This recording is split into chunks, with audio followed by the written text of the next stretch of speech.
ایک مسئلہ یہ عید کی شاپنگ کے دنوں میں بڑا ضروری یہ ہے، ہماری اس وقت جو صورتحال چل رہی ہے بازاروں میں، عورتیں اگر چوڑیاں لینے جاتی ہیں تو جس سے چوڑی چڑھائی جا رہی ہے اگر وہ مرد ہے، ظاہری بار غیر محرم ہوگا، تو اس غیر محرم مرد سے چوڑیاں چڑھوانا حرام ہے، جائز نہیں ہے۔ اسی طرح مہندی لگوانا، بھئی آپ یہ چیزیں گھر لے آئیں نا، گھر لے کر مہندی، عورت مہندی لگائے، زیب و زینت کا جو اظہار ہے اپنے گھر میں جو کرنا ہے اپنے محرم کے لیے، وہ نوعیت اور ہے۔ تو غیر محرم سے مہندی لگوانا، چوڑیاں پہنوانا، یہ سب چیزیں ناجائز اور حرام ہیں۔ ڈاکٹر سے جو علاج کرانا ہوتا ہے وہ ایک ضرورت کے پیش نظر ہوتا ہے، اس کے جائز ہونے کی وجہ صرف ضرورت ہوتی ہے، لیکن یہ جو نوعیت ہے چوڑیاں چڑھوانا اور مہندی لگوانا اور بالوں کو ویسے ہی کھلا چھوڑنا، یہ سب چیزیں ناجائز اور حرام ہیں۔ میں نے اس سے پہلے یہ بات عرض کی ہوئی تھی، جب آپ کبھی یہ بات کریں گے نا تو آپ کے دماغ میں ایک کھٹکا رہے گا، یار کہیں مجھے آگے یہ کہہ نہ دے کہ آپ بازار میں جائے ہی نہ کریں۔ اب مثلا میرا گھر منڈالے روڈ ہے، تو 25-30 سال سے ہماری ذاتی رہائش وہیں ہے، تو وہاں سے گزر کر ہی ہم نے بازار جانا ہوتا ہے۔ اب وہاں پر جس طرح جانا ہوتا ہے بچا کے، وہ بڑا ایک مشکل سا مرحلہ ہوتا ہے۔ سوال یہ ہے کہ اس وقت اگر نگاہ پڑتی ہے تو اس کا کیا جواب ہوگا؟ یہ پہلے میں نے مسئلہ عرض کر دیا تھا کہ ہمارے فقہائے اسلام نے یہ بات لکھی ہے کہ اگر ایسی نوعیت بنے تو جو بے پردہ ہو رہا ہے گناہ اس کے ذمہ ہے، جس کو ضرورت کے طور پر جانا پڑ رہا ہے گناہ اس کے ذمہ نہیں ہے۔ تو اس واسطے یہ جو ایک ضروری مسئلہ میں نے سمجھا وہ آپ کے سامنے عرض کر دیا۔ بسم اللہ الرحمن الرحیم۔ تلک الرسل فضلنا بعضهم علی بعض۔ اللہ فرماتا ہے کہ یہ رسول ہم نے ان میں سے بعض کو بعض پر فضیلت دی۔ یہ ہمارا مسلمہ عقیدہ ہے کہ تمام رسول مرتبے میں مختلف ہیں۔ 1,24,000 کم و بیش کا لفظ احتیاطاً ہی بول لیتے ہیں، ورنہ ابن حبان کی روایت کے مطابق انبیاء کی تعداد 1,24,000 ہی ہے۔ ان میں سے 313 رسول ہیں۔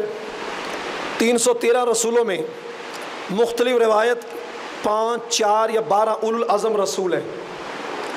ان اولو العزم رسولوں میں سے سب سے اعلیٰ مرتبہ سرکار دو عالم صلی اللہ علیہ وآلہ وسلم کا ہے، اور الحمدللہ ہمیں یہ فخر ہے کہ ہم حضور کے امتی ہیں۔ رسولوں میں سے بعض وہ ہیں جن سے اللہ نے کلام کیا، بعض کو درجوں بلند فرمایا، اور اللہ فرماتے ہیں ہم نے عیسیٰ ابن مریم کو روشن نشانیاں دیں اور روح القدس سے ان کی مدد کی۔ اگر اللہ چاہتا مقتتل الذین من بعدہم، کہ یہ آپس میں نہ لڑتے، جب ان کے پاس روشن نشانی آ گئی تو یہ آپس میں نہ لڑتے۔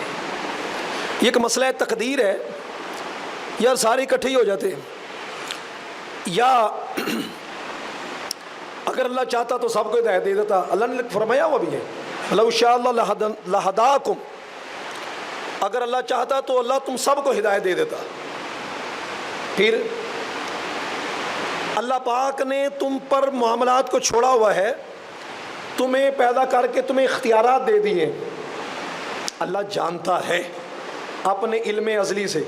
میں نے اس کے اوپر ایک مثال بھی دی تھی کہ ایک بادشاہ تھا، اس کے دور میں ایک نجومی مشہور تھا کہ جیسے یہ کہتا ہے اسی طرح ہوتا ہے۔ بادشاہ نے کیسے پکڑ کر لاؤ، مثال کے سمجھانے کے لیے۔ بادشاہ نے کہا اچھا بتا میں یہاں سے اٹھ کر کہاں جاؤں گا، بتا۔ اگر صحیح بتایا تو ٹھیک، ورنہ تیری گردن اڑا دوں گا۔ انہوں نے وکھرا تماشا بنایا ہوا ہے، جیسے تو کہتا ہے ویسے ہی ہوتا ہے۔ ان کا بادشاہ سلامت میری گردن اتنی سستی نہیں ہے، آپ یوں کریں کہ آپ نے جہاں جانا ہے آپ ارادہ کر لیں، مجھے کاغذ اور قلم دے دیں، میں وہاں لکھ دیتا ہوں۔ لکھ کر میں آپ ہی کے وزیر کو پکڑا دیتا ہوں، آپ کا جو ارادہ ہو کریں۔ کرنے کے بعد اس کاغذ کو دیکھ لیجئے، اگر ٹھیک ہوا تو بہتر، نہ ہوا تو میری گردن اڑا دے۔ بادشاہ نے ایسے کیا، کاغذ قلم دی، اس نے لکھ دیا، وزیر کو کاغذ تھما دیا گیا۔ بادشاہ نے کہا محل کی جو بغلی دیوار اسے توڑ دیا جائے۔ اس بغلی دیوار کو جب توڑا گیا تو کاغذ میں لکھا تھا کہ بادشاہ اپنے محل کی بغلی دیوار کو توڑیں گے۔ یہ واقعہ، یہ کہانی ایک مثال بیان کر کے، سچی یا جھوٹی وہ اپنی جگہ، صرف سمجھانے کے لیے کہ اللہ رب العزت جو ہم کرنا تھا ہم نے، اللہ کو یہ طاقت ہے، اللہ کو یہ علم ہے۔ علم ازلی کا مطلب ہی یہی ہے کہ اللہ رب العزت ہمارے پیدا ہونے سے پہلے ہی جانتا ہے کہ یہ کیا کیا کریں گے۔ وہ اللہ رب العزت نے لوح محفوظ میں لکھ دیا۔ اب اللہ کے لکھنے سے ہم مجبور نہیں ہیں، اللہ کے لکھنے سے مجبور نہیں ہے، ہم نے جو کرنا تھا اللہ نے وہ لکھ دیا ہے۔ تو تقدیر کا مسئلہ اصل یہ ہے کہ اللہ رب العزت لکھ دیتا ہے، گلے میں وہ رزق کا اور موت کا تو کنفرم ہوتا ہے، باقی یہ لکھ دیتا ہے کہ یہ فلاں فلاں وقت کو یہ کرے گا۔ وہ اللہ اپنے علم ازلی کے مطابق لکھتا ہے، اور اسی علم ازلی کے مطابق لوح محفوظ میں لکھ دیا جاتا ہے کہ یہ فلاں وقت میں فلاں فلاں کام کرے گا۔ اللہ کے لکھنے سے بندہ مجبور نہیں۔ اور پھر سوال اٹھتا ہے کہ پھر اللہ بدل دیتا اسے، بھی اللہ پھر بدل دے اسے؟ اللہ بدلتا نہیں۔ اگر یوں اللہ بدلے تو پھر پیدا کرنے کا مقصد ہی کیا تھا؟ اللہ چاہتا علم کے مطابق فیصلہ کرتا تو جنتیوں کو جنت میں، دوزخیوں کو دوزخ میں بھیج دیتا، تو پھر جہنمی کہتے ہم نے تو تھے تو ہم جنتی، اللہ نے ہمیں جہنم میں بھیج دیے۔ تو اللہ نے آزادی رائے پر فیصلے فرمائے کہ ان کے اندر آزادی جو ہے وہ رہے۔ یہ نہ کہیں کہ ہماری دلیل نہیں آئی، حجت للناس، ہم نے اپنی دلیل لوگوں پر واضح کر دیے۔ رب ہو کر بھی دلیل سے بات کرتا ہے، اور دلیل پر بات کر کے پھر کہتا ہے تمہاری مٹی میں، تمہاری سرشت میں، تمہاری خلقت میں، تمہاری جبلت میں یہ چیز تھی کہ تم یہ کرو گے، میں نے اس کے مطابق یہ لکھ دیا تھا، اور پھر میں نے بدلا اس لیے نہیں تاکہ ظلم نہ ہو کہ جو تیرے اندر خصلت ہے، جو تیرے اندر قوت ہے، جو تو کرنا چاہتا ہے، اگر میں اس کو بدل دوں تو پھر میں تیرے ساتھ زیادتی کروں یا باقیوں کے ساتھ زیادتی کروں۔ تو اس واسطے اللہ رب العزت نے جو ہم نے کرنا تھا، اللہ پاک نے وہ لکھا ہے، جو اللہ نے لکھا ہے ہم وہ کرنے پر مجبور ہے نہیں۔ آگے آیت الکرسی، بڑی پیاری آیت جس کے بارے میں بڑی فضیلت ہے کہ فرض نماز کے بعد اسے پڑھا جائے تو جنت میں جانے سے رکاوٹ نہیں رہتی، اور اس کے ویسے بھی فضائل بہت ہیں۔ جس بندے کو یہ شیطانیات، عصیب، جنات وغیرہ کا مسئلہ ہو، وہ اس کو کثرت سے پڑھے، فرض نماز بھی پڑھے، پاکی میں رہے، اور اس کو پڑھے، اور جہاں پر ولا یعودہ حفظہما آتا ہے نا، بس اس کو پھر 7 مرتبہ لے جائے، آہستہ آہستہ سانس روک کر تصور میں لے جائے، زبان سے قرات چلتی رہے، پھر اس کا فائدہ دیکھیے گا، کافی بہتری ہو جائے گی انشاءاللہ۔ آگے اللہ فرماتا ہے اللہ مومنوں کا مددگار ہے، تاریکی سے نور کی طرف نکالتا ہے، اور جو سرکش شیطان ہے وہ بندے کو نور سے تاریکی کی طرف لوٹا دیتے ہیں۔ اب فیصلہ آپ نے کرنا ہوگا کہ پورے مہینے کی برکتیں جو بندہ سمیٹے، اور پھر اس کے بعد باقاعدہ چاند رات کو تازی داڑھی منڈائے، اور صبح دوستوں کے ساتھ نماز فجر بھی چھوڑے، اور عجیب عجیب سی جو معاملات اس کے اندر اس کی سیر و سیاحت ہو رہی ہو، تو پھر وہ سمجھ لے کہ بھئی سرکشوں اور شیطانوں کے ساتھ نکل کر وہ نور سے ظلمات کی طرف آگے ہے۔ آگے اللہ رب العزت نے اپنی ربوبیت پر کچھ دلائل ذکر فرمائے۔ جناب ابراہیم خلیل اللہ کا نمرود کے ساتھ ٹاکرا ہو گیا، گندم لینے کے لیے گئے، کیونکہ کافر بھی ہونا حکمران تو اس پر لازم ہوتا ہے کہ اپنی رعایا کی دیکھ بھال کرے. آپ گندم لینے چلے گئے, ابھی گندم دے, اناج. وہ کہنے لگا اناج نہیں ملے گا. کیوں؟ پہلے مجھے سجدہ کر. تجھے سجدہ کیوں کروں؟ کہا میں پالنے والا رب ہوں نا, تو رب کو سجدہ کرو. کہا میرا رب تو وہ ہے, ربی الذی یحیی و یمیت, میرا رب وہ ہے جو زندگی بھی دیتا ہے موت بھی دیتا ہے. کہنے لگا یہ کون سی بات ہے؟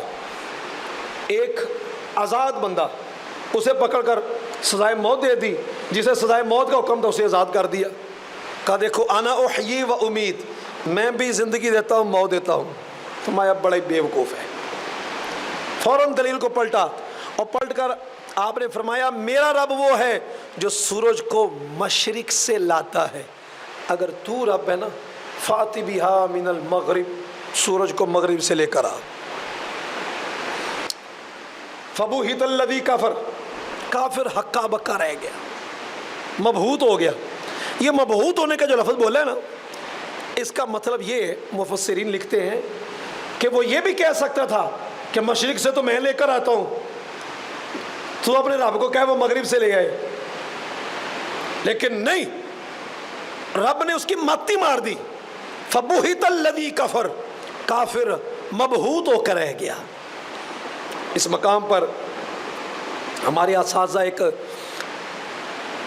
ایک روشنی فرمایا کرتے تھے. اس مقام پر آپ فرمایا کرتے تھے کہ جناب ابراہیم خلیل اللہ, آپ نے ربوبیت کا معیار رکھا کہ رب وہ ہے جو سورج کو مغرب سے لے آئے.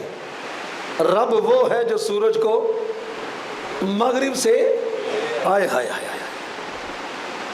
مقام بیضا پر, خیبر سے واپسی پر, حضرت علی مرتضیٰ ساتھ نہیں تھے, وہ کہیں سے آ رہے.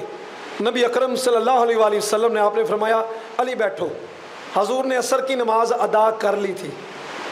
اس واقعے کو علامہ ابن عابدین شامی نے فتاوی شامی میں لکھا, علامہ اسماعیل حقی نے تفسیر روح البیان میں لکھا, دیگر مفسرین اور سیرت نگاروں نے لکھا. نبی اکرم صلی اللہ علیہ وآلہ وسلم, میں ایک اصول حدیث کی ایک بات عرض کر دوں. حدیث ایک ہوتی ہے ضعیف اور ایک ہوتی ہے من گھڑت, دونوں میں بڑا فرق ہوتا ہے. جو من گھڑت ہوتی ہے نا, من گھڑت, اس کا بیان کرنا بھی حرام ہوتا ہے. اور جو حدیث ضعیف ہوتی ہے وہ فضائل کے اندر معتبر ہوتی ہے. مثلا بدھ والے دن ناخن نہ تراشے جائے, یہ حدیث ضعیف ہے.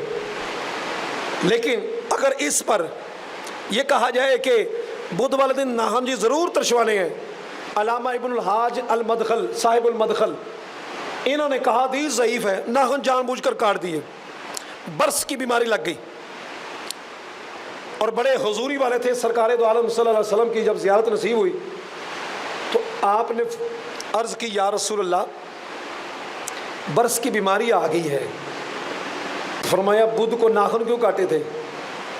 عرض کی یا رسول اللہ, حدیث ضعیف تھی, حدیث ضعیف تھی. فرمایا سند ضعیف تھی, میرا فرمان تو ضعیف نہیں تھا. اور سند کے اندر مسئلہ تھا نا, راوی اندر مسئلے آ گئے, راوی روایت کرنے والوں میں ضعف آ گیا. فرمایا ان میں ضعف تھا, میرے فرمان میں ضعف تو نہیں تھا. کچھ تعلق تو قائم تھا نا حدیث ضعیف ہونے کے باوجود بھی. موضوع من گھڑت کا مطلب بندے نے اپنی طرف سے بنا لی ہے. حدیث ضعیف میں اور موضوع میں بڑا فرق ہوتا ہے. عام لوگوں کو مغالطہ دیتے ہیں, او جی حدیث ضعیف ہے. اور حدیث ضعیف بھی فضائل کے اندر تمام محدثین نے لکھا ہے, حدیث ضعیف فضائل کے اندر معتبر ہوتی ہے.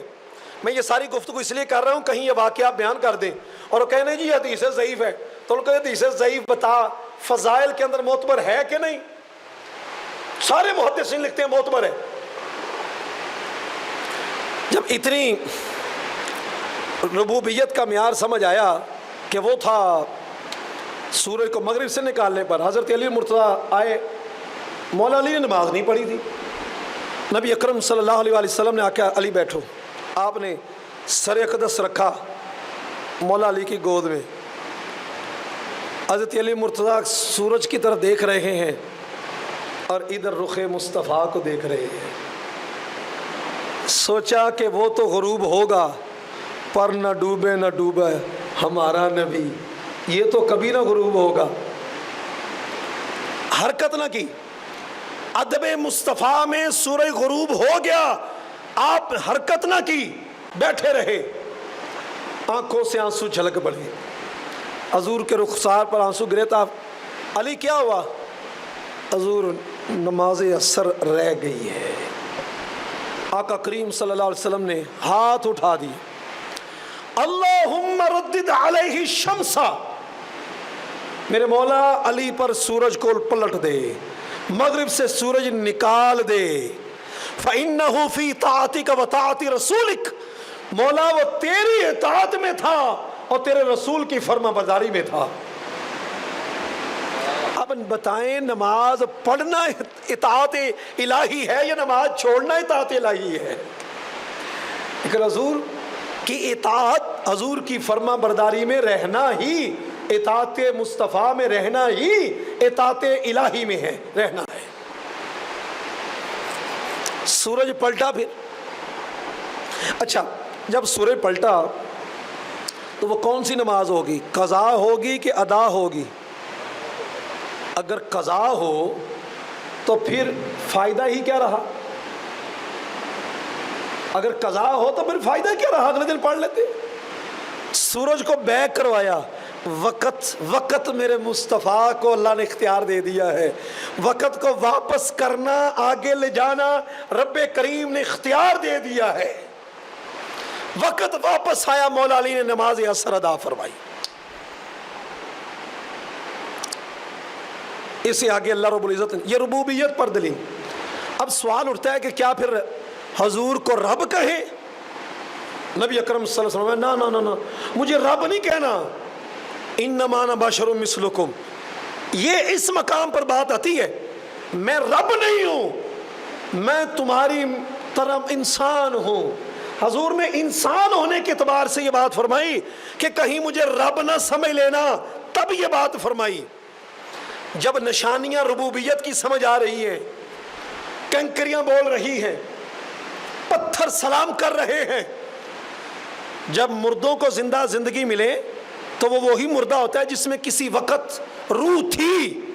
اب پتھروں میں روح کیسے آ گئی؟ وہ اس نے حنانہ، بخاری شریف کی حدیث ہے، وہ حضور کے ہجر میں رو پڑا، اس کے اندر روح کہاں سے آ گئی؟ بھئی مردوں کو زندہ کرنا تو سمجھ آتا تھا، پتھروں کو بلانا، خشک لکڑیوں سے آنسو بہا دینا اور ان کا رونا اونچی اونچی، یہ کہاں سے آیا تھا؟ کہیں محبوب کو رب نہ سمجھ لینا، رب نہ کم سمجھنا. حضور نے یہ فرمایا میں تمہاری مثل انسان ہوں، بس انسان سمجھنا، خدا نہ سمجھنا. یہ بات اس پیرائے میں اور اس اینگل میں کہی گئی تھی. بات سمجھ آئی؟ اس کے آگے ایک واقعہ جو بیان کیا گیا، حضرت عزیر علیہ السلام. حضرت عزیر علیہ السلام، یہ ایک مسئلہ درمیان میں عرض کرتا ہوں، یہ ہاتھوں کو آپ جو اس طرح بیٹھا کرتے ہیں نا، مسجد کے اندر نبی اکرم صلی اللہ علیہ وسلم نے ایسا کرنے سے منع فرمایا ہوا ہے. کبھی بیٹھنا ہو تو اس طرح کرنا. حضرت عزیر علیہ السلام، ان کا واقعہ ہے کہ وہ بستی سے گزرے، بستی کو دیکھا کہ اس کی چھتیں وہ گری ہوئی ہیں، تو کہا میرے مولا یہ بھی دوبارہ ٹھیک ہو جائیں گے، زندگی ان کو بھی مل جائے گی. ان یحیی ھذہ الا بعد موتھا، کیسے زندہ ہوں گے؟ اللہ اس کو کیسے زندہ کرے گا موت کے بعد؟ حضرت عزیر علیہ السلام نے جب یہ بات کہی تو اللہ نے ان کے اوپر 100 سال کی موت دے دی. 40 سال کے تھے، موت آ گئی، بالی بچے. 100 سال کے بعد اللہ نے اٹھایا، ساتھ گدھا تھا، دراز گوش، کھانا تھا، انگور کا شیرہ تھا. جب اللہ نے 100 سال کے بعد اٹھایا، فرمایا کتنی دیر ٹھہرے؟ کم لبثت یومن و بعد یوم، ایک دن ٹھہرا ہوں یا بعض دن ٹھہرا ہوں؟ میں بل لبثت 100 عام، 100 سال ٹھہرا ہے. جو چیز جلدی خراب ہونے والی ہے وہ دیکھ. فانظر الی طعامک و شرابک، کھانا بھی اسی طرح گرم ہے اور انگور کا شیرہ جو بمشکل 1-2 دن گزارتا وہ بھی اسی طرح ہے، لم یتسنہ، وہ خراب نہیں ہوا۔ اور گدھے کو دیکھ دراز گوش، اس کی ہڈیاں سفید ہو گئی، جو دیر تک رہنے والا ہے مر گیا، ہڈیاں سفید ہو گئی۔ اللہ فرماتے ہیں اب دیکھ اپنی آنکھوں کے سامنے، وانظر الی حمارک ولنجعلک آیۃ للناس وانظر الی العظام کیف ننشزها ثم نکسوها لحما، اپنے گدھے کی طرف دیکھ، ہم تجھے بھی رب کی اپنی نشانی بنائیں گے، دیکھ اس طرح ہڈیاں ملی، آنکھوں کے سامنے گوشت چڑھا، گوشت چڑھنے کے بعد کھال آئی، بال آئے، گدھا بولنا شروع ہو گیا، اب سامان وغیرہ سمیٹا اور نکل پڑے۔ اگر اس طرح زندہ گدھا ہو سکتا ہے تو مرنے کے بعد انسان کیوں نہیں زندہ ہوں گے؟ بستیاں تباہ ہوئی دوبارہ کیوں نہیں تازہ اٹھ جائیں گی اور آباد ہوں گی؟ اللہ یہ سمجھانا چاہتا ہے، اور اللہ یہ سمجھانا چاہتا ہے کہ قیاس کرو ایک کو دوسری چیز سے۔ گھر پہنچے، گلیاں بدلی ہوئی، حالات میں 100 سال بعد نقشہ ہی بدل جاتا ہے۔ جب وہاں پہنچے، بیٹا آپ 40 سال کے، بیٹا 120 سال کا، اور موت والے سال اگر کاؤنٹ کیے جائے تو آپ 140 سال کے بنے۔ گھر پر سواری کہا تو دیکھا گھر کا پتہ چل گیا کہ گلی ادھر ہی تھی۔ گھر میں داخل ہونے لگے تو پوتے وہ آگے آ گئے، آپ کون ہیں جی؟ کہا یہ میرا گھر ہے، انہوں نے کہا یہ تو ہمارا گھر ہے۔ بوڑھا باپ بھی آ گیا ان کا، کہا یہ گھر تو ہمارا ہے، آپ کون ہیں جی؟ اور نوجوان سے ایک لونڈی بڑھیا تھی پرانی، اس کے کان ٹھیک تھے، نظر ختم ہو چکی تھی، آواز سنی، انہوں نے کہا میرا نام عزیر ہے، گھر میرا ہے۔ لونڈی نے کہا میں عزیر کو جانتی ہوں، اس طرح کرو مجھے ان کے پاس لے جاؤ۔ 100 سال بیتا ہو تو یہ نسلیں تیسری چوتھی پیڑھی لگ جاتی ہے۔ حضرت عزیر کے پاس جب لونڈی کو لایا گیا وہ کہنے لگی عزیر اللہ کی بارگاہ میں مستجاب الدعوات تھے، دعا کرتے تھے قبول ہوتی تھی، میرے لیے دعا کریں، اللہ پاک مجھے آنکھیں بھی دے، تندرستی بھی دے۔ آپ نے دعا کی، آنکھیں مل گئی، دیکھ کر کہا یہ واقعی عزیر ہے۔ لیکن لوگوں کو یقین نہ آئے، یہ کیسے ہو گیا؟ بیٹا جو ہے، پوتے جو ہے بوڑھے ہو گئے، اور جو ہے دادا جو ہے، باپ جو ابھی جوان ہے۔ چونکہ اس دور میں بخت نصر نے بہت زیادہ ہلاکتیں کی تھی اور تورات کو جلا دیا تھا جہاں ملتی تھی، اور بندے اس نے جتنے ملے یہودیت پر تھے سب کو اس نے قتل کر دیا تھا۔ انہیں کبھی عزیر نبی ہے، اور نبی کی ایک نشانی ہوتی ہے کہ اللہ کا کلام اسے زبانی یاد ہوتا ہے۔ یہ پہلی امتوں میں اللہ کا کلام صرف نبی کو ہوتا تھا یاد، نبی کے علاوہ کوئی زبانی یاد نہیں کر سکتا تھا۔ یہ تو اللہ پاک نے آپ پر کرم کیا، آپ کے بچے قرآن یاد کر رہے ہیں۔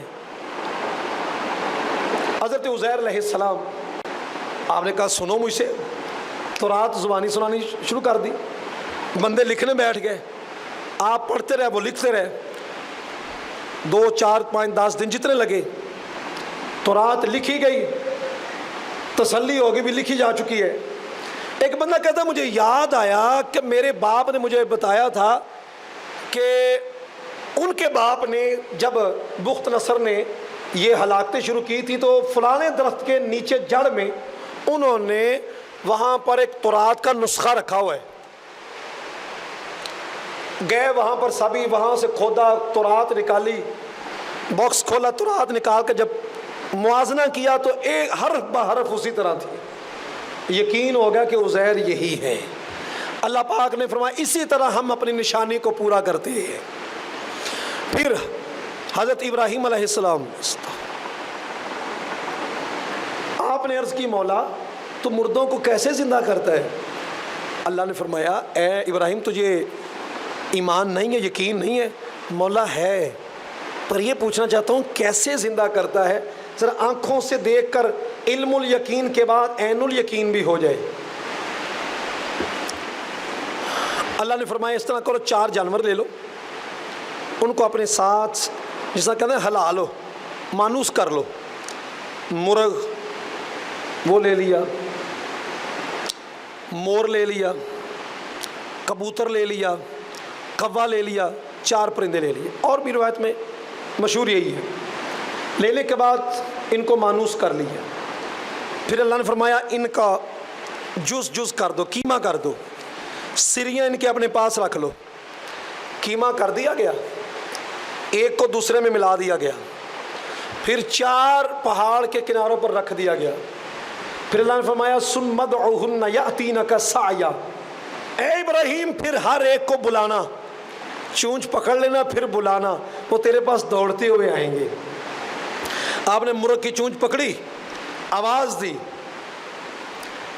دی تو جز جز جہاں بکھرا ہوا تھا ہر جز اکٹھا ہوا، اور اکٹھا ہو کر پورا اس کی باڈی تیار ہوگی اور آ کر اس طرح اس کے ساتھ مل گیا۔ مرغ جو ہی ملتا جاتا ہے ساتھ ہی کک کک کر کے آواز نکالنا شروع کر دیتا ہے۔ اس طرح کبوتر، اسی طرح مور، اسی طرح باقی جانور جو تھا کبوتر، یہ سارا جب ہو گیا تو اللہ فرماتا ہے اللہ غالب حکمت والا ہے، اپنی ربوبیت کے دلائل اللہ یوں دکھاتا ہے۔ اس کے آگے اللہ رب العزت نے مثال فرمائی کہ جو اللہ کے راستے میں خرچ کرتے ہیں، فرمایا ایسے ہے جیسے کمثل حبہ، ایک دانہ، اس کو بیج دیا، تم بیج کر آ گئے، پیچھے اس کی کمپل، اس کی حفاظت، اس کو تناور ہونے تک، پھر وہ تناور کھڑا ہو گیا، پھر 7 سنابل، 7 بالیاں اس کے اوپر لگا دی، ہر بالی کے اندر 100 دانہ رکھ دیا، ایک دانے سے 700 سے زیادہ دانے وہ کس نے بنائے ہیں؟ اللہ فرماتا ہے وہ اللہ ہی ہے جو یہ کرتا ہے۔ مثال دینے کا مقصد تھا کہ جو اخلاص سے عمل کرتا ہے، کرتا تو ایک نے کی ہے، رب 700 گنا سے زیادہ بڑھا دیتا ہے۔ اور جو ریاکاری کرتے عمل کرتا ہے، اس کی مثال کی کہ جیسے پتھر کے اوپر بیج رکھ دے، اس کے اوپر اس کو پانی دے، اس کی بڑی دیکھ بھال کرے، کچھ دانہ میں اگے گا نہیں، اس کی مثال یہ ہے۔ آگے اللہ رب العزت نے حلال اور حرام کے بارے میں فرمایا کہ اللہ فرماتا ہے جو پکیزہ کماتی ہو نا اس سے خرچ کرو، اور شیطان تمہیں وعدے دیتا ہے فقر کے، فحشاء اور برائی کے، محتاجی کے، او بھوکے مارے جاؤ دے، اوے ہوئے شیطان کہے گا یہ برائی کرو، پیسہ اکٹھا کرو، سود پاتا ہے سود پر رکھو، بینک کے اندر پیسہ رکھو، مال آئے۔ یہ کیوں کرتا ہے بندہ ایسا؟ شیطان یعیدکم الفقر، شیطان تمہیں فقر کی طرح لے کے جاتا ہے، جب پیسہ ہو جاتا ہے زیادہ، وَيَأْمُرُكُمْ بِالْفَحْشَاءِ، پھر تمہیں بے حیائی کے کاموں کی طرف رغبت دیتا ہے۔ اب بھوکا بندہ تو نہیں ایسی حرکتیں کرتا، وافر ہو جائے تو پھر ہی ہے نا، لڑائی بھی کرنی ہو تو پیسے وافر آئے ہوں۔ وہ مثال بنی ہوئی تھی کہ کسی چودھری کے دانے زیادہ ہو گئے، اس نے کہا وہ فلانے نے ڈانگا نہ ماری ہے، کیوں؟ یار کی دانے بابا ہو گئے، نہیں، لڑائی کرنے گئے، زمینیں بھی بک گئیں، سب کچھ ہو گیا۔ تو یہ رزق جو ہے نا، رزق حلال، وہ بندے کو برائی کا حکم نہیں دیتا، پسینے سے کمایا ہوتا ہے، وہ خرچے تو سوچتا ہے کہ یہ میں کہاں خرچ کر رہا ہوں۔ اللہ رب العزت فرماتا ہے اپنے صدقات کو احسان جتلا کر یوں ضائع نہ کرو، اور اللہ جسے چاہتا ہے حکمت عطا فرماتا ہے، اور جسے حکمت عطا ہو گئی، دین کا علم، لوگوں میں فیصلے کرنا، صلح کروانی، یہ نہیں ڈیرا پکانے کے لیے، پنچایت لگی ہو، پتہ لگے جی فلانے کا ڈیرا بڑا چل رہا ہے، یہ نہیں نیت ہو، نیت ہو لوگوں میں صلح کرانی، اتحاد پیدا کرنا، برادری میں مسئلہ بن جائے، تو جو حکمت سے کام کرتے ہیں نا، ادھر گیا جناب یار تسی لڑے ہو، بادشاہ بندے ہو، تھوڑے نال بڑی محبت رکھتے ہیں، وہ کہتے ہیں میرا بڑا دوست ہوتا سی، پاویں انہوں گلاں ہی کڑیاں ہو، اب اس کے پاس گیا یار تسی تو لگے ہو اللہ دے بندے ہو، تھوڑا بڑا ذکر خیر کر رہے ساں، مینوں بڑی شرم آئی، ویسے تسی حقیقت بات انہاں دا اچھا ذکر نہیں کرتے ہو تو پائی کر دے پیسہ۔ یہ جو حکمت اور دانائی ہے نا کہ مصالحہ سے اور صلح کے لیے اگر کلمہ غلط بھی کہہ دیا جائے، یعنی جھوٹ بولا جائے، اس نے گالیاں نکال لی ہوں، یہ صلح کے طور پر اچھے کلمات کہے، یار وہ تو ایسا کہہ رہا تھا، تو یہ جھوٹ بھی اس سچ سے جو فتنہ پھیلانے والا ہو اس سے زیادہ ثواب والا ہے۔ پھر اگر اللہ رب العزت ایک اصول فرماتا ہے کہ اگر تم صدقات کو ظاہر کرو فنعم ما ہی، اچھا ہے، نیت یہ ہو کہ میں اگر صدقہ کرتا ہوں تو باقی بھی اسی رغبت سے شوق سے کریں اور نیکی کے کام میں زیادہ اضافہ ہو. اور اگر مقصد ہو کبھی پتہ چلے کہ بھی اس مرتبہ جو ہے وہ رمضان والوں پر ہم نے صدقہ کر دیا، وہ ٹرک پورا یہ صدقہ کر دیا، پوری فلیکس اور تصویریں سوشل میڈیا پر وائرل ہو رہی ہوں، یہ کیا جی غریبوں پر تعاون کیا جا رہا ہے، یہ تو تماشا کیا جا رہا ہے، یہ نہ مقصد ہو. نبی اکرم صلی اللہ علیہ وسلم کے صحابہ کرام سیدنا ابو ہریرہ رضی اللہ تعالیٰ عنہ وہ ایک مرتبہ بیٹھے ہوئے تو وہ حضرت ابو بکر صدیق رضی اللہ تعالیٰ عنہ اس طرح دیگر صحابہ گزرتے گئے تو وہ ان سے نا آیت کی تفسیر پوچھے، سیدھا نہ کہیں کہ ہمارے ساتھ تعاون کریں، انما الصدقات للفقراء، کہ صدقات فقراء کے لیے، کہ جی اس آیت کی تفسیر کیا، وہ بتا دیں یہ ان کو دینا چاہیے، ان کو دینا چاہیے. کہیں جو دل کی بات ہے وہ کوئی نہیں سمجھ سکا. نبی اکرم صلی اللہ علیہ وسلم آئے تو آپ سے عرض کیا، اس آیت کی تفسیر کیا ہے؟ کہا ابو ہریرہ میرے ساتھ آ، پھر تجھے آیت کی تفسیر سمجھاؤں. ساتھ لے گئے، بیٹھ گئے 70 صحابہ صحابہ صفا، نبی اکرم صلی اللہ علیہ وسلم بیٹھے تو دودھ کا پیالہ آ گیا. حضرت ابو ہریرہ کہتے ہیں میرے دل کو تسکین پہنچی، بڑی بھوک لگی ہوئی ہے، دودھ مل جائے گا. نبی اکرم صلی اللہ علیہ وسلم نے فرمایا اے ابو ہریرہ کھڑا ہو. مانیٹر تھے نا کلاس کے، کہتے میں کھڑا، میں نے کہا شکر ہے حضور نے میرا خیال کر لیا. تو حضور نے فرمایا اے ابو ہریرہ دائیں طرف سے پلانا شروع کر دو. میں نے کہا یہ تو کرمے والے صحابی بیٹھے ہوئے ہیں، ایک نے ڈیک لگا کے پی لیا یہ تو گیا. کہتے میں نے ایک کو پلایا پیالہ اسی طرح، میں نے دوسرے کو پلایا، میں ساتھ ساتھ دیکھوں کہ کتنا بچتا ہے، پیالہ اتنا ہی، حتیٰ کہ ہوتے ہوتے 70 صحابہ کو میں نے وہ پیالہ، ایک پیالہ دودھ کا 70 صحابہ نے پر ہو کر پیا. پینے کے بعد بچ گیا. حضور نے میری طرف مسکرا کر دیکھا، کہا ابو ہریرہ اب تو پی. حضرت ابو ہریرہ کہتے ہیں میں نے پھر ڈیک لگا کے جو پیا، اتنا سیر ہو کر پیا، اتنا سیر ہو کر پیا. جب میں نے چھوڑا حضور نے فرمایا ابو ہریرہ بھی اور پی. میں نے پھر پیا. جب میں نے بالکل پر ہو گیا حضور نے فرمایا ابو ہریرہ اور بھی. یہ ہے سخی. کسی نے کہا تھا حاتم طائی بڑا سخی ہے، اس نے کہا وہ کیوں جی؟ آئے جی اس کے پاس ایک فقیر 12 دروازوں سے آیا، حاتم طائی نے بار بار اسے دیا. اس نے کہا یار حاتم طائی بھی کوئی سخی تھا بھی، جس کو دیا جس کو عطا کیا اسے دوبارہ پھر 12 دروازوں سے آنا پڑ رہا ہے. میرے آقا جس کو عطا کرتے تو اسے دوبارہ آنے کی ضرورت ہی نہیں رہتی تھی. سخی اس کو کہتے ہیں. حضور نے جب کہا ابو ہریرہ پی، خوب پیا، کہا حضور اب تو کوئی جگہ ہی نہیں بچی. پھر میرے آقا نے اپنے لبہائے مبارک سے لگایا اور جو نوش فرما لیا. اس کے اندر آیا کہ بھئی تم جو ظاہر ان کی حالت دیکھ کر انہیں غنی اور مالدار نہ سمجھو، وہ تمہارے درپے نہیں ہوتے، دامن نہیں پکڑتے، بلکہ ان کی نوعیت یہ ہوتی ہے کہ وہ غنیوں کی طرح مانگتے نہیں ہیں. لا یسأل الناس الحافا. آگے اللہ رب العزت نے سود کے متعلق احکام فرمائے. فرمایا کہ سود جو کھاتا ہے وہ اپنے مال کو پیٹوں میں آگے آگ بار رہے. اللہ نے حلال بیع کو کیا ہے، خرید و فروخت کو، سود کو حرام کیا ہے. اور سود کو بارے میں اللہ فرماتا ہے کہ اللہ سود کو مٹاتا ہے. یمحق اللہ الربا. سود کو اللہ خود مٹاتا ہے، صدقات کو اللہ خوب بڑھاتا ہے. اس کی مثال ہمارے بزرگ یہ دیا کرتے تھے، یہ بکری حلال جانور ہے، بھیڑ بکری، تو آپ اسے روزانہ ذبح بھی کرتے ہو، روزانہ پھٹوں پر آتا ہے. کسی کا کیکا ہے وہ بھی ذبح کر رہے، کسی کا ولیمہ ہے وہ بھی ذبح کر رہے، برات ہے تب بھی ذبح ہو رہی ہے، کوئی پروگرام ہو رہا ہے تب بھی ذبح ہو رہا ہے. عید کے اوپر اجتماعی طور پر ذبح کرتے ہو. سال میں بچے کتنے ہوتے ہیں اس کے؟ 2. یعنی آمدن 2 ہے، آمدن کم ہے، خرچ زیادہ ہے. حلال جانور ہے. پھر ریوڑ ملیں گے بکری بھیڑ کے, کبھی سور اور کتیا کے نہیں ملیں گے.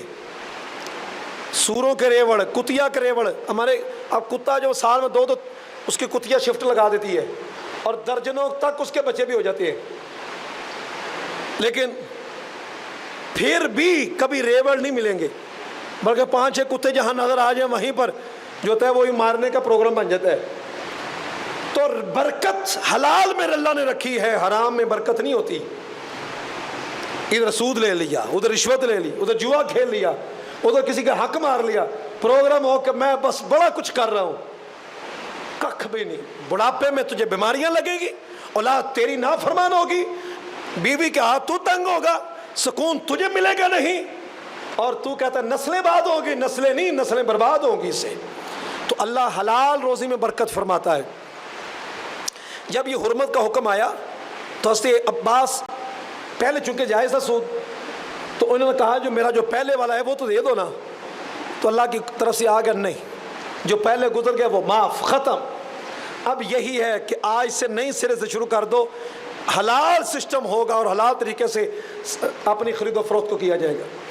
آگے قرآن کی پورے قرآن کی سب سے بڑی آیت ہے جس کے اندر بیان یہی ہے, جب لین دین کرو تو کوئی پروف رکھ لیا کرو. اور کوئی نہیں جی ساڑا پیار ہے اسی کو گل لکھنی بلا لے, ایک کو گلہ لکھنا والی نہیں, غلط بیات ہے. حساب کتاب کے اندر لکھو. قرآن کہتا ہے گواہ بناؤ, بڑا معاملہ ہو تو گواہ بناؤ. اور باقاعدہ اسٹام جس طرح آج کل چلتا ہے تو اس میں کوئی دوستی سے کٹنے والی بات نہیں ہوتی, بلکہ قرآن نے جو کہا ہے اس کے مطابق یہ کرنا چاہیے.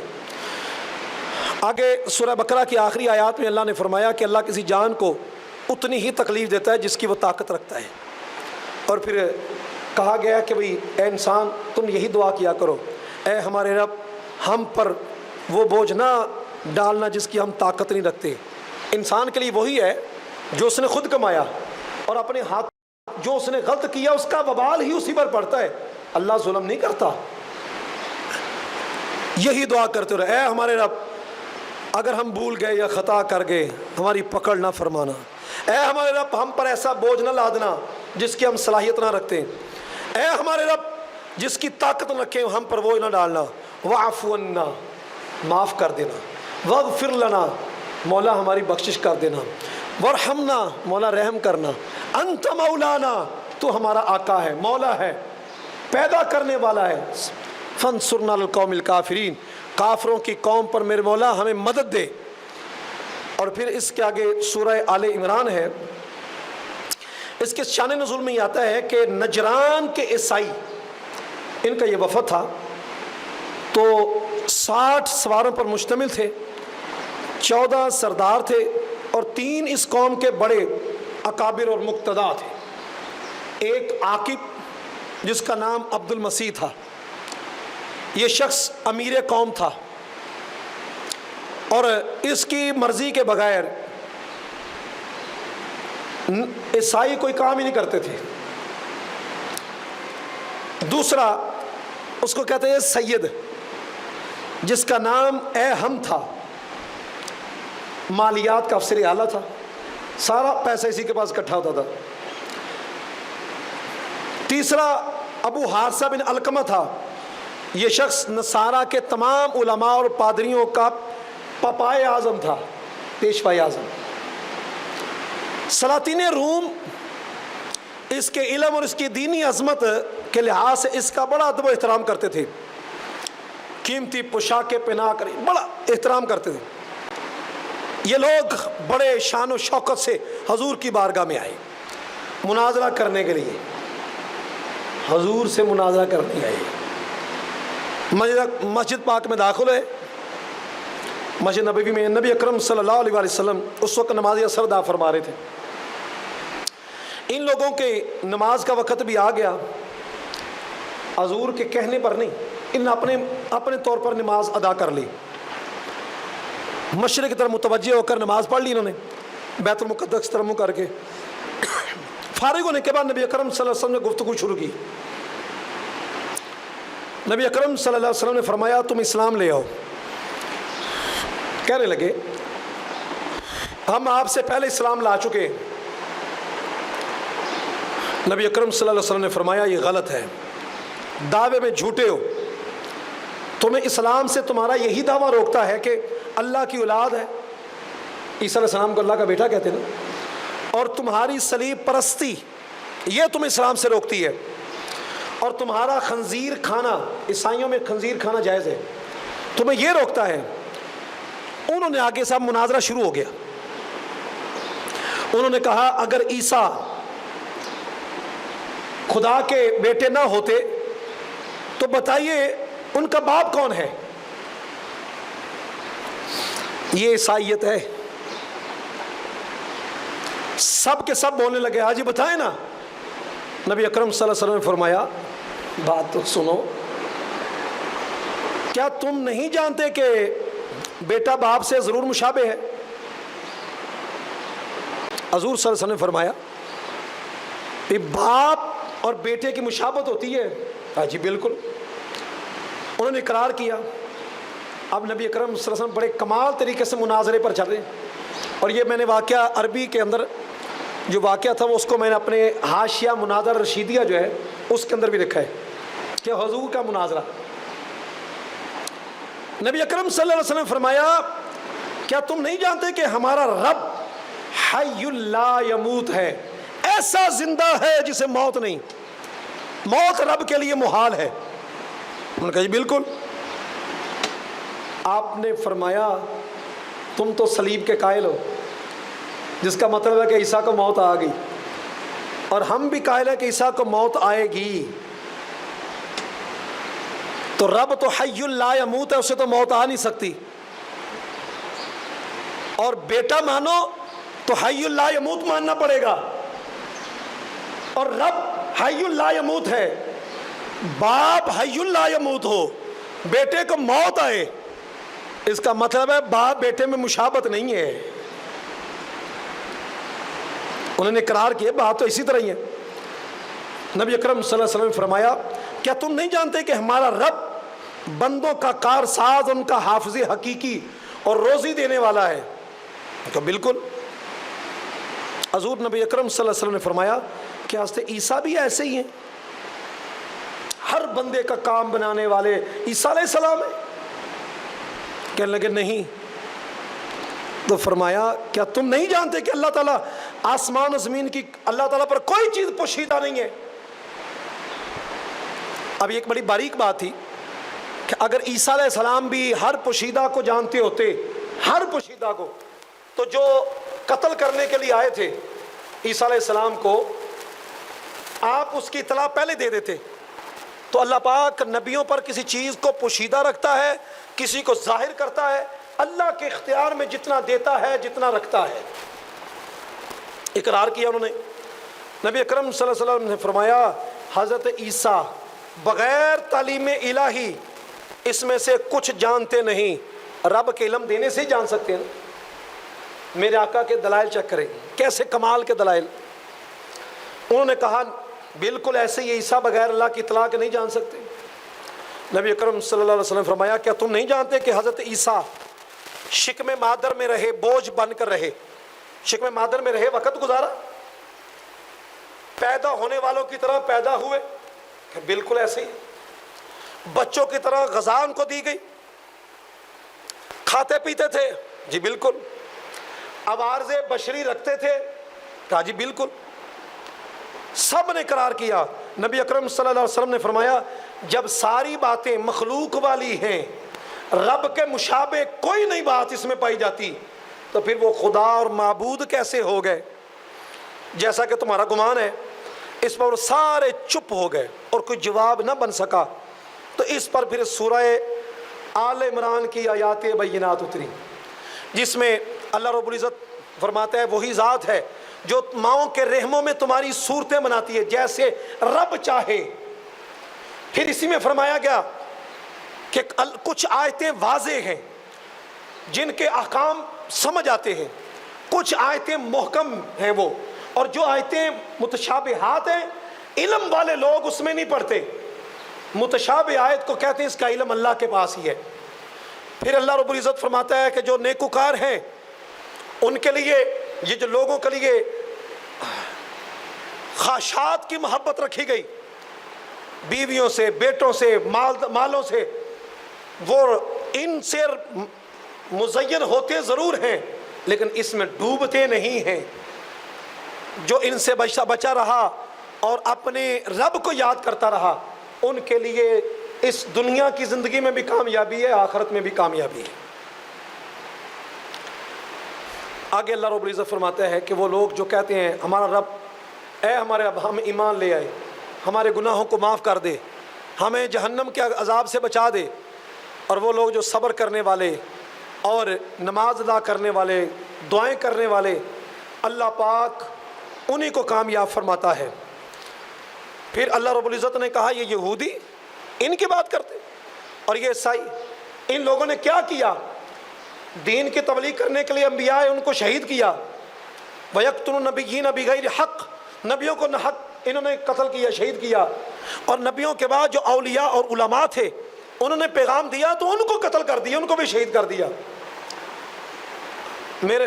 یہ کہتے ہیں کہ ہم کو چند دن صرف وہ سزا ملے گی، اس کے بعد جو 40 دن بچڑا پوجا قوم موسیٰ نے کہا وہی ہموں کو تکلیف ہوگی، اس کے بعد ہمیں پھر آزادی ہے۔ تو ان کو یہ کہا گیا ایام معدودہ، یہ کیا تم اللہ سے وعدہ لے کر آئے ہو کہ تمہیں بس سزا اتنی ملے گی اور اس کے بعد تمہیں کچھ نہیں؟ یہ تمہاری بھول ہے، تمہیں سخت سے سخت سزا ملے گی۔ ایک مرتبہ ذرا دروشی پڑھے نا، صلی اللہ علیہ وسلم نے کیا سیدی یا رسول اللہ علیہ وسلم کا حبیب صلی اللہ علیہ وسلم نے کیا سیدی۔ اللہ فرماتے ہیں کہ یہ اس وجہ سے کہ انہوں نے یہ کہا کہ ہمیں آگ نہیں چھوئے گی مگر چند دن، یہ ساری ان کی حماقت ہے۔ جب انہیں جمع کریں گے اور ہر جان کو وہ دے دیا جائے گا جس نے کمایا ہوگا، ان پر ظلم نہیں کیا جائے گا۔ محبوب آپ کہیے یا الہی تم مالک الملک ہے، جسے چاہتا ہے سلطنت دیتا ہے، جسے چاہتا ہے عزت دیتا ہے، جسے چاہتا ہے حکومت دیتا ہے، جسے چاہتا ہے لے لیتا ہے۔ تیرے ہی دستے قدرت میں بھلائی ہے، عزت و ذلت کا مالک میرے مولا تو ہی ہے۔ دن کو رات میں داخل کرتا ہے، رات کو دن میں داخل کرتا ہے۔ یہ اللہ اپنی ربوبیت بتا رہے ہیں کہ اللہ کے تو یہ صفات ہیں، اللہ کے مشابہ کون ہو سکتا ہے؟ پھر اللہ فرماتا ہے کہ اگر تم محبوب ان کو کہہ دو، یہ جو کہتے ہیں کہ ہم اللہ کے بیٹے ہیں، اللہ کے محبوب ہیں، یہ نے کہا کہ ہم اللہ کے نحن ابناء اللہ واحباؤ، ہم اللہ کے محبوب اور بیٹے ہیں۔ محبوب ان کو کوئی یہ بات تو چھوڑو، اگر تم اللہ سے محبت کے دعوے دار ہو تو محبوب ان کو کہو میری پیروی میں آ جاؤ، یحببکم اللہ، اللہ تم سے محبت کرے گا، تمہارے گناہ مٹا دے گا، اللہ بڑا غفور رحیم ہے۔ محبوب ان کو کہو اطاعت کرو اللہ اور اس کے رسول کی۔ پھر اللہ نے ایک واقعہ ارشاد فرمایا، اللہ فرماتا ہے کہ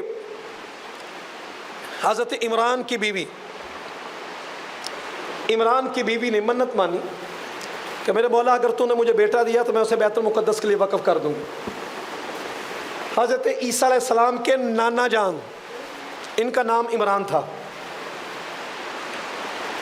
جب منت مانی، پیدائش کا وقت قریب ہوا، دعائیں ہو رہی ہیں، حضرت مریم کی پیدائش ہوگی، کہا رب انی وضعتها انثی، میرے مولا یہ تو بچی پیدا ہوگی۔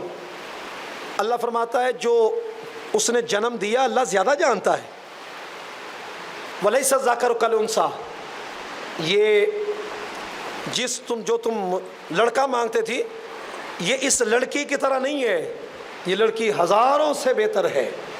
وَإِنِّي سَمَّيْتُهَا مریم، اللہ فرماتا ہے میں نے اس کا نام مریم رکھ دیا اور میں نے اسے شیطان مردود کی شر سے محفوظ رکھا۔ یہ جو اذان ہم پڑھتے ہیں، اذان کے ساتھ چاہیے کہ کان میں سورۃ القدر بھی پڑھنی چاہیے، بچہ برائی سے محفوظ رہتا ہے۔ اگر نہیں پڑھی ہوئی سورۃ قدر تو جا کر ہی پڑھ دیں، سورۃ القدر انا انزلنا فی لیلۃ القدر دونوں کانوں میں پڑھ دینی چاہیے، بڑی برکت ہوتی ہے۔ وہ جب یہ نوعیت دیکھی، کہا اب پرورش کے لیے کفالت کا لیا، بھی کفالت ہم کریں گے، کفالت ہم کریں گے۔ قرآن اندازی ہوئی، حضرت زکریا علیہ السلام جو آپ کے رشتے میں خالو لگتے تھے، قرآن ان کے نام نکل آیا۔ کفالت شروع ہو گئی. بیت المقدس اس کا محراب بنا ہوا تھا، اس محراب کے اوپر رہائش بنی ہوئی تھی، وہاں رکھ دیا. زندگی کی سہولیات میسر تھیں، تالا لگا کے آ جاتے، نماز پڑھتے، پھر کچھ چیز ضرورت ہوتی دے دیتے. تالے کی چابی صرف آپ کے پاس تھی. عیسائیت اس مقام پر جو انہوں نے لکھا ہے عیسائیت نے، ان کے لیے شرم سے ڈوب جانے کا مقام ہے. اتنے غلیظ کلمات سیدہ مریم سلام اللہ علیہا کے لیے لکھے، اور ہمارا قرآن ان کی پاک دامنی بیان کرتا ہے. دعوت دیتے ہیں عیسائیت کو کہ اسلام کی طرف آ جاؤ، ہمارا قرآن جناب مریم کی پاک دامنی کو بیان کرتا ہے. میں وہ کلمات بھی نہیں کہنا چاہتا جو ان لوگوں نے لکھے اپنی کتابوں میں، عیسائیوں نے. ہمارا قرآن کہتا ہے جب ایک دن گئے تو وہاں پر بے موسم پھل پائے، بے موسم پھل پائے. یا مریم ان لکی ھذا، اے مریم یہ تیرے پاس کہاں سے آیا؟ ہوا من عند اللہ، یہ اللہ کی طرف سے ہے. ان اللہ یرزق من یشاء بغیر حساب، اللہ جسے چاہتا ہے بغیر حساب کا رزق دے دیتا ہے. حضرت زکریا علیہ السلام نے سوچا عمر تو میری بھی بیت گئی ہے، بیوی کی عمر بھی بیت گئی ہے، دونوں کی عمروں کو ایک اعتبار سے تالے لگے ہوئے ہیں، تو بند تالوں میں رزق اگر آ سکتا ہے تو وہ یہی جگہ ہے. ہنالک دعا زکریا ربہ، جناب زکریا علیہ السلام وہی کھڑے ہو گئے، اور اسی جگہ، مسجد میں نہیں گئے، اسی جگہ کھڑے ہو گئے کہ ولیہ، جس جگہ ولیہ کے پر نعمتیں اترتی ہے اسی جگہ کھڑے ہو کر رب کے حضور دعا کی، میرے مولا مجھے اپنی خاص جناب سے بیٹا عطا فرما دے. ربی ہب لی من لدنک ذریۃ طیبہ انک سمیع الدعاء. اللہ پاک نے دعا کو قبول فرمایا. فرشتے نماز میں کھڑے ہوتے، فرشتوں نے ندا کر دی، محراب میں کھڑے تھے، کہا اے زکریا مبارک ہو تمہیں، یحییٰ کی بشارت ہے تمہارے لیے. نام بھی اللہ نے رکھا، اسمہ یحییٰ. مولا نشانی کیا ہوگی؟ کہا جب امید ہوگی تو نشانی یہ ہوگی کہ 3 دن تم کلام نہیں کر سکو گے. یا یہ مطلب ہے، یا یہ ہے کہ جب امید ہو جائے تو پھر تم نے کلام نہیں کرنا، ذکر ہی کرتے رہنا ہے، بات کرنی بھی پڑے تو اشارے سے کر دینی ہے. دونوں تفسیریں موجود ہیں. اللہ فرماتا ہے کہ جب وہ بھی وقت یاد کیجئے جب اللہ نے ملائکہ کو کہا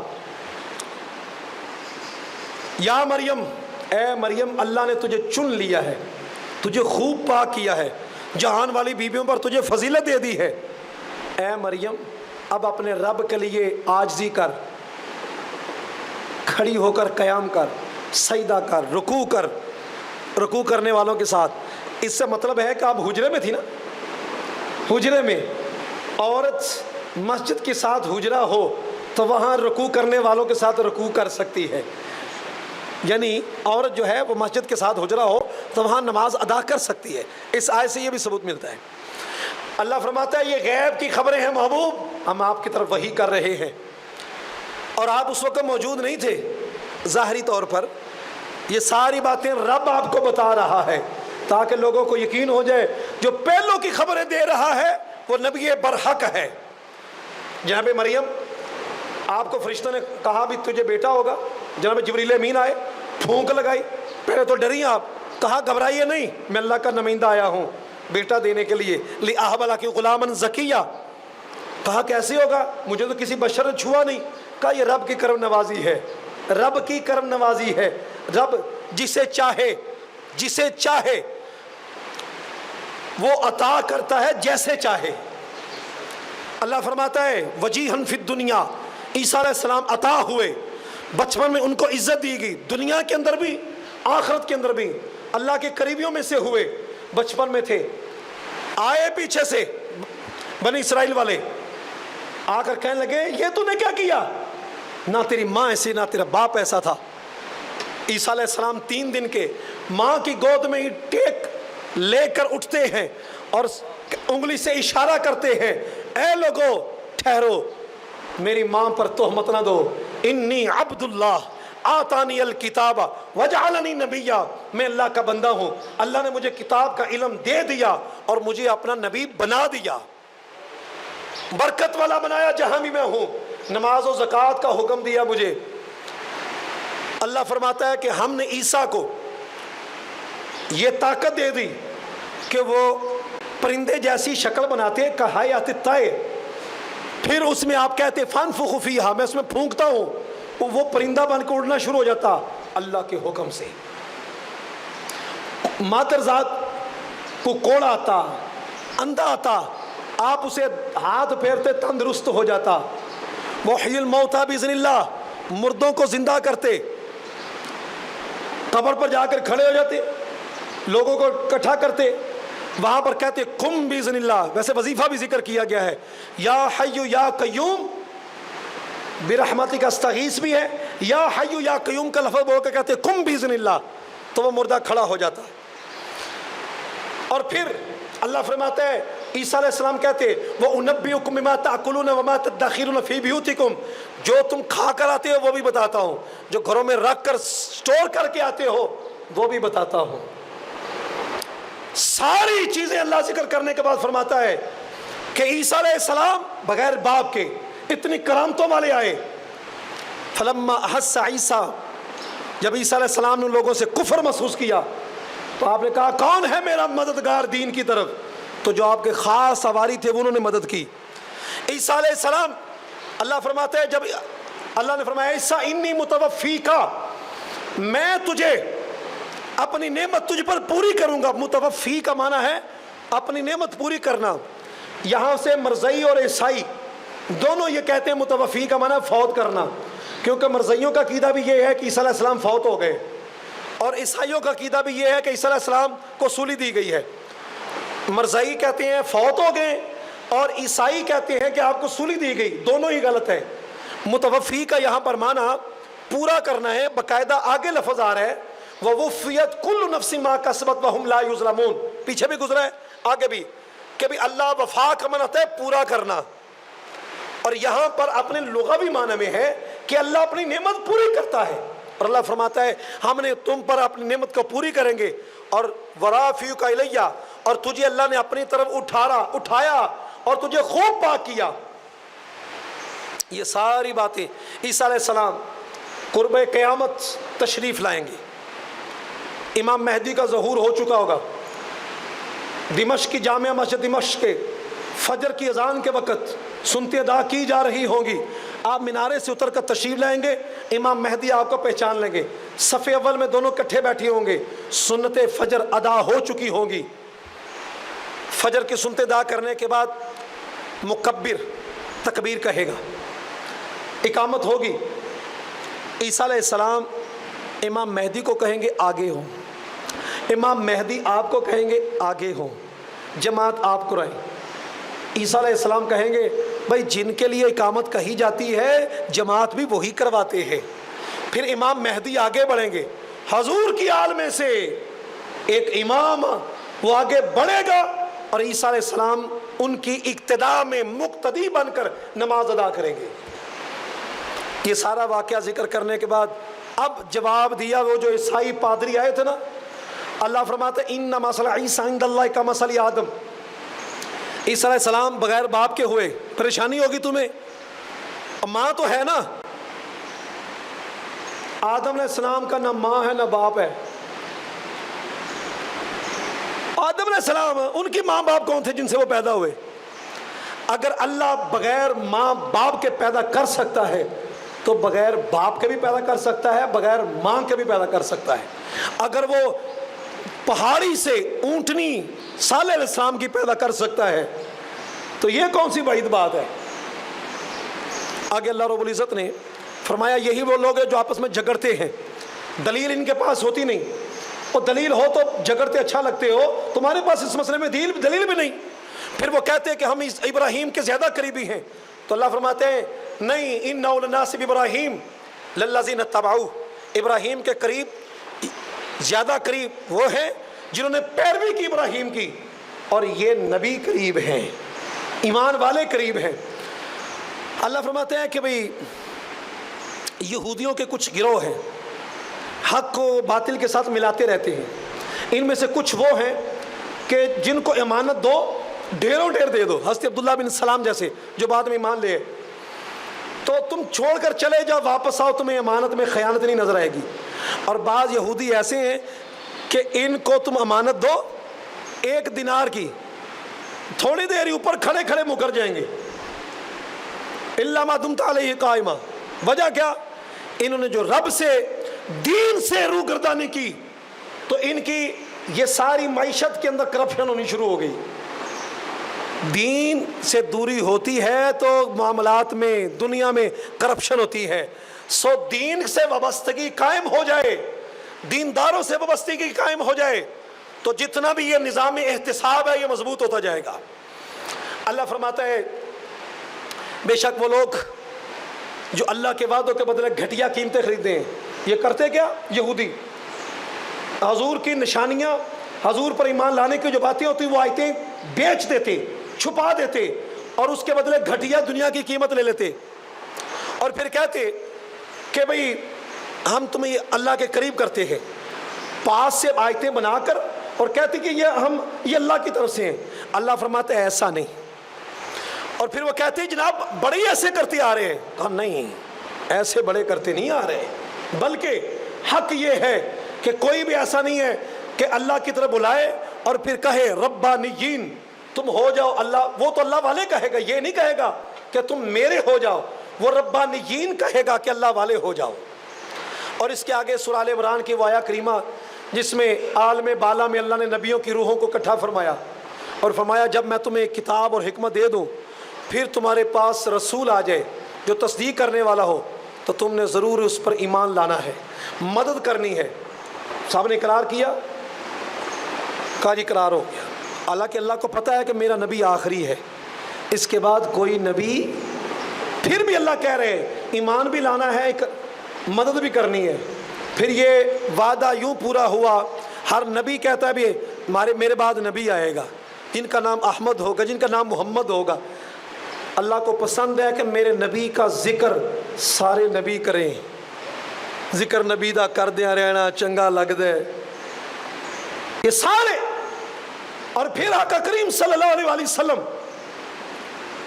آپ جب معراج کی رات امامت کے منصب پر آئے، سارے نبیوں کو جب اقتداء مقتدی بن کر کھڑا ہونا ہوا تو ان کی جو دعا تھی مولا ہمیں بھی اس نبی کو امتی کر.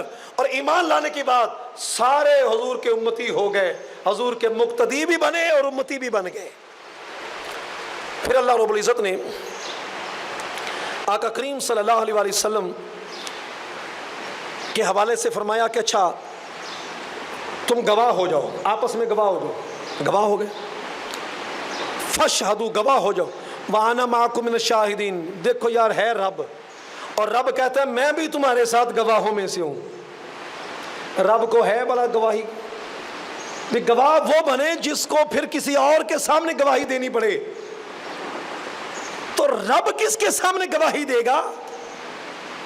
صرف حضور کی شان کو ظاہر کرنے کے لیے. اس قدر محبوب کی شان ہے. یہ بات سمجھو، شعور میں آ جائے تو بڑی بات ہے. محبوب فرما دیجئے. حضرت عبداللہ بن عباس رضی اللہ تعالیٰ عنہ آپ اس آیہ کریمہ کے شان نزول میں فرماتے ہیں کہ یہ آیت یہود و نصارہ کے بارے میں نازل ہوئی. یہود حضور صلی اللہ علیہ وسلم کی بعثت سے قبل آپ کے وسیلے سے دعائیں کرتے تھے اور آپ کے نبوت کے ماننے والے تھے. جب آپ کی تشریف آوری کا انتظار کرتے تھے، حضور آئیں ہم ایمان لے آئیں. جب حضور کی تشریف آوری ہو گئی تو حسداً آپ کا انکار کرنے لگے اور کافر ہو گئے.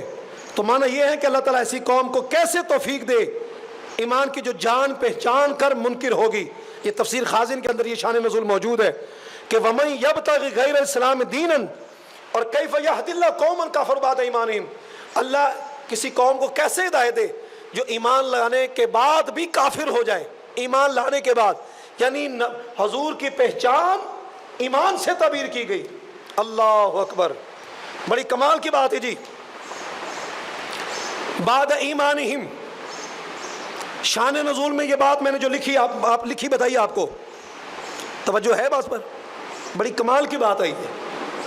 حضور صلی اللہ علیہ وسلم کی آمد سے پہلے جن کو صرف حضور کی پہچان ہوئی اور آرزو کی کہ کاش ہم اس نبی کے امتی ہو جائیں، اللہ فرماتا ہے وہ ایمان لے کر آئے۔